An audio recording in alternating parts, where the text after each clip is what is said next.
नेता पहले मार खाते थे। जब लगा कि देश आज़ाद हो जाएगा तो अपना देश होगा, अपना शासन होगा, अपना प्रशासन होगा, अपनी पुलिस होगी, अपने लोग होंगे, फिर यह कम से कम लाठी डंडा तो नहीं चलेगा, मार नहीं खाएंगे। लेकिन यह चीज़ें ख़त्म नहीं हुई, कल भी मार खाए।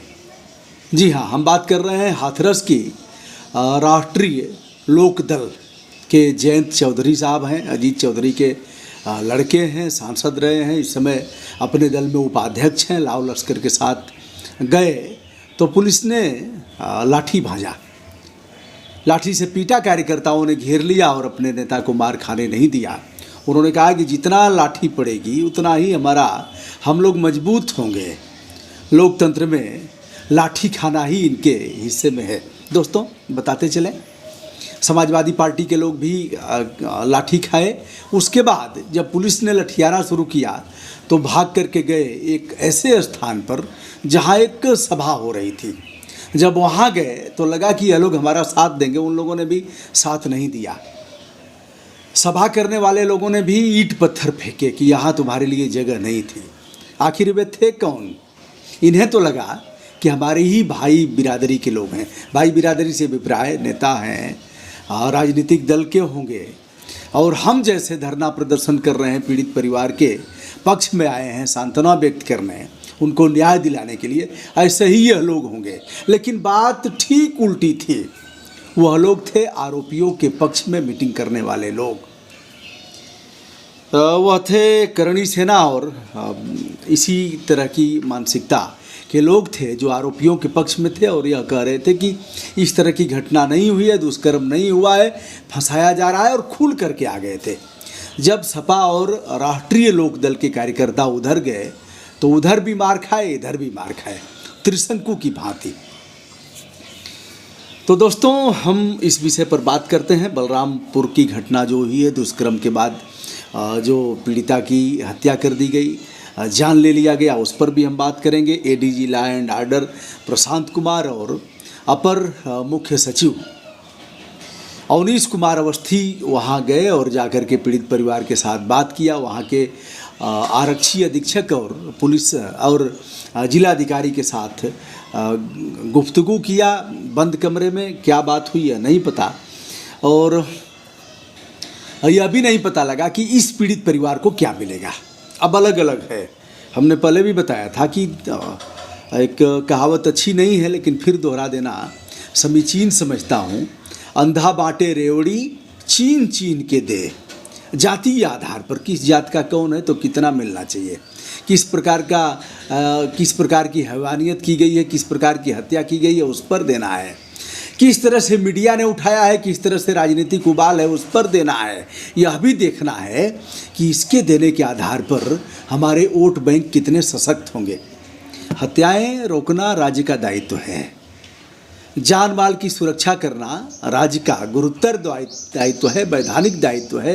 यदि राज्य उसकी रक्षा नहीं करता है तो क्षतिपूर्ति देता है कि हम आपके बहुमूल्य जान और माल की सुरक्षा नहीं कर पाए, इसलिए कोई दुर्घटना हुई तो हम घायलों को 50,000, 1 लाख, 2 लाख, और जो हताहत हुए हैं उनके लिए हम 5 लाख, 10 लाख, जो भी है, नौकरी है। अब इसमें देखिए, जैसे पीड़ित परिवार को आवासीय सुविधा देने की बात की गई, एक तृतीय श्रेणी की नौकरी, तत्पश्चात उन्हें 25 लाख रुपया। और भी मामलों में हमने बताया, डिप्टी एसपी जियाउल हक के मामले में, विवेक तिवारी के मामले में, अलग अलग मामलों में अलग अलग दिया जाता है लोगों को।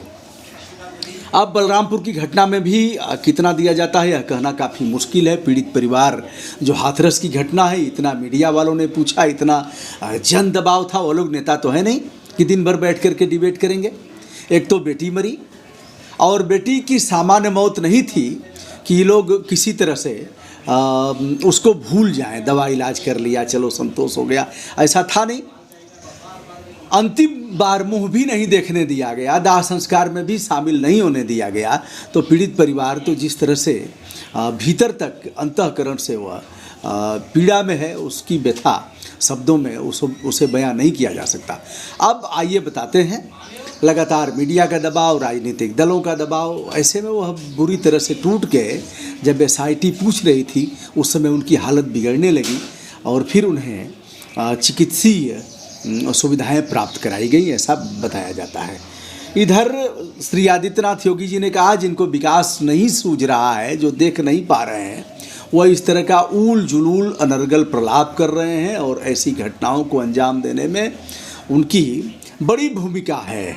हम विकास चाह रहे हैं और वह प्रदेश का विनाश चाह रहे हैं। ऐसी घटनाओं को लगातार अंजाम दिया जा रहा है, हम इस पर चुप नहीं रहेंगे। एक बात छन करके आई थी कि दुष्कर्म का मामला साबित नहीं हो पा रहा है, यह चीज़ें नहीं आई हैं, यद्यपि जो भी और घटनाएं हैं उसको स्वीकार किया गया।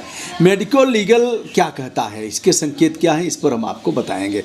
दुष्कर्म के मामले में जवाहरलाल नेहरू मेडिकल कॉलेज में जो रिपोर्ट लिखी गई है उसके आधार पर यह कहा गया है कि पीड़िता उस समय अचेत हो गई थी, बल प्रयोग के निशान मिले हैं कई स्थानों पर, लेकिन FSL रिपोर्ट में दुष्कर्म के सबूत नहीं पाए जाने के मूल में कहा गया है कि जो AMO डॉक्टर हमजा मलिक हैं, उन्होंने यह बताया कि जो गाइडलाइन है मेडिकल की उसके अनुसार 96 घंटे के अंदर सैंपल लेना चाहिए, किंतु यह सैंपल 11 घंटे बाद लिया गया है। इसलिए स्वाभाविक है कि दुष्कर्म की रिपोर्ट छन करके नहीं आएगी।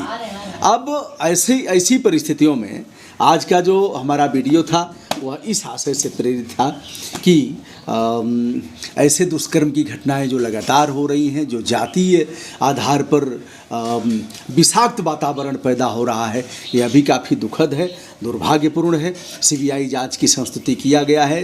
केंद्र सरकार जल्दी ही CBI जांच के लिए अपनी संस्तुति दे देगी, प्रदेश सरकार से भेजा गया है। और इन्हें जो पीटा गया है भैया, ये कब तक चलता रहेगा, कब तक लोग पीटे जाएंगे। अब यह है कि जो काम अब किया गया है, पहले भी छोड़ दिया जाता कि ठीक है भाई हम जांच कर रहे हैं और इतने समय के बाद जो भी चाहें आ सकते हैं वो लोग। अभी पीड़ित परिवार काफ़ी दर्द में है तो लोग मान जाते, नहीं मानते। 144 का जहाँ तक सवाल है। ऐसे अभी मथुरा में एक घटना हुई है, 11 वर्षीय रूपेश का अपहरण किया गया, 5 लाख रुपए फिरौती मांगी गई। फिरौती नहीं मिलने के बाद रूपेश को जवाहरलाल बाग की झाड़ियों में उसका पार्थिव शरीर मिला है। निजामाबाद की घटना से आप भी गए हैं, वाराणसी में इलाज चल रहा है। इस तरह की तमाम घटनाओं ने प्रदेश को इस समय हिला करके रख दिया है।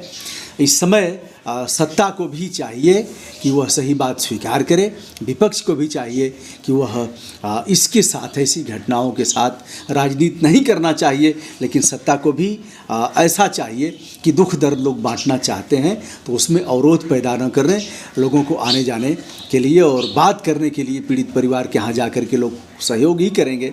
लेकिन पीड़ित परिवार का भी मौलिक अधिकार है कि इतना छेड़छाड़ न किया जाए कि वह बीमार पड़ जाएं और फिर उनके जीवन के सामने संकट पैदा हो जाए। दोस्तों, मैं हूं ब्रजभूषण दुबे, यूट्यूब चैनल ब्रजभूषण मार्कंडेय से आज पुनः अपने मौलिक कर्तव्यों का पालन कर रहा हूं। विनम्रता के साथ हमारा नमस्कार स्वीकार करिए। धन्यवाद।